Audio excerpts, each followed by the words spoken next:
को देखकर सो गए क्या?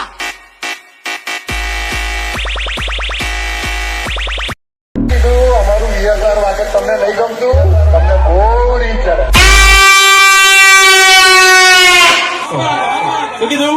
સ્ટોરી સ્ટેટસ મૂકીને ખાલી રાધા વિક્રમ ને બદનામ ના કરશો. બાકી તમારી તાકાત હોય તો લગાવી પડે બમ્પર ટુ બમ્પર ગાડી, તો ખબર પડે કે વીએસઆર બ્રાન્ડ શું છે મારા ભાઈ.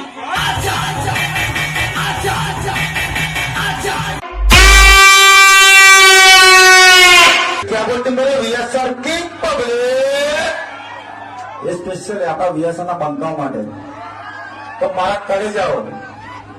ये तो सिर्फ ट्रेलर है, पिक्चर अभी बाकी है. અને જેમને લાગતું હતું કે પતી ગયું પિક્ચર આ પપ્પુ નંબર 1 નું, તો મારા કલેજા બનાવવા માટે સ્પેશિયલી કે વીએસઆર બાપ છે કે નહીં, વીએસઆર બ્રાન્ડ છે કે નહીં, અને પપ્પુ નંબર 1 છે કે નહીં, તો क्या बोलते हैं वीएसआर की पब्लिक.